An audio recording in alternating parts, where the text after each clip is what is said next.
Hello and welcome to a Smurp video, and today we're looking at Transformers Beast Wars 2022 Annual. And we have this beautiful cover here. I'm not even sure who it's done by, but that does not matter. Because this is the first and the last cover that IDW will be producing for an annual, because Beast Wars unfortunately is finishing in just 3 more issues. And I think I've already got one of them to review. So, the annual is split into 3 different stories. So we have Scold's No Good, Very Bad Day, written by Sam Maggs and artist by Lana Suvani. I think I pronounced that correctly. Then we got Rhinox Amazing Adventure, written by David Maruti. Maybe said that correct, maybe not. Art by Philip Johnson. And then we got The More Villains, written by Nick Marino and art by Andrew Bell. And then we got all the editors and stuff like that. So we start with Scold, who is having a monologue about she's going to have a good day today. Very good day. However, it goes wrong very quickly. She walks into something. She almost gets sort of electrocuted, and she has Pterosaur laughing at her.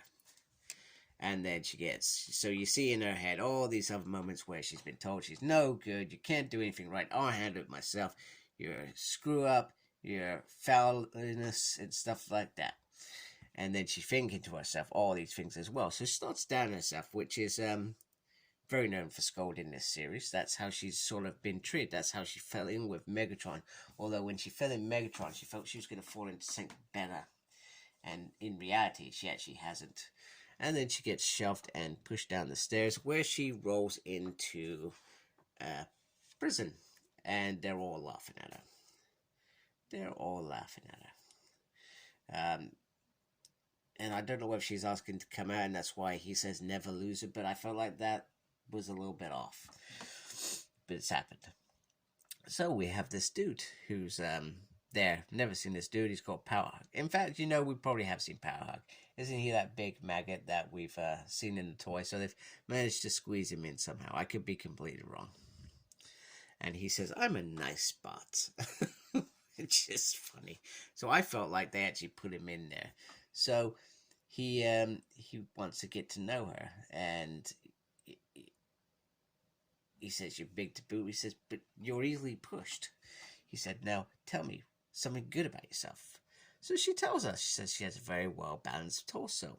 She likes the way her hands look. I'm a pretty good dancer. And I can destroy anything, whether I mean to or not. Sometimes I'm really clever.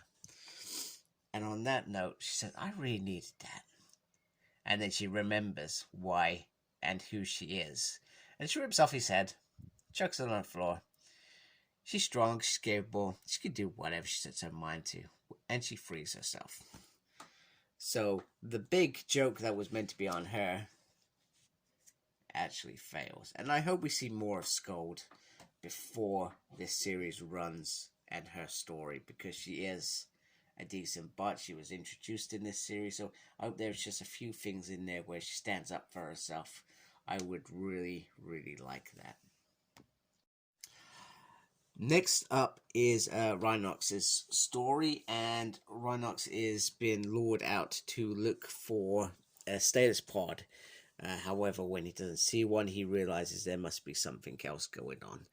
And he says it's a lot of effort to go to send a distress signal to get me out here, etc. And he turns into Rhinox. However, that is a mistake, because it isn't a trap to drag him up into the sky. It's actually a trap to drop him underneath. You notice there's some little duckies, which I thought was pretty cool. And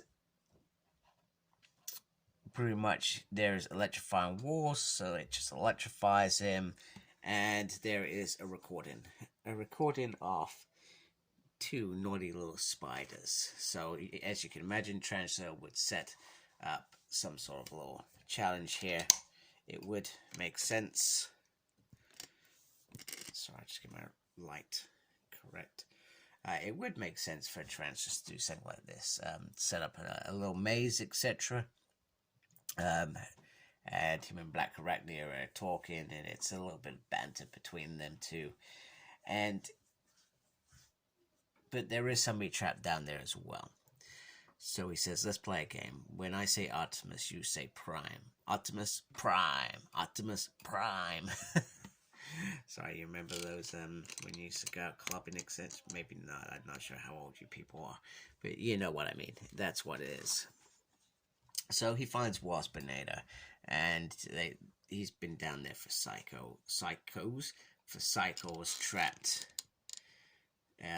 with no way out. And he said he was left to be a test subject. He almost gets his head cut off, and he says, been down here for cycles. How have you been dealing with traps? He says he hasn't noticed anything, which we're not surprised at until he does that.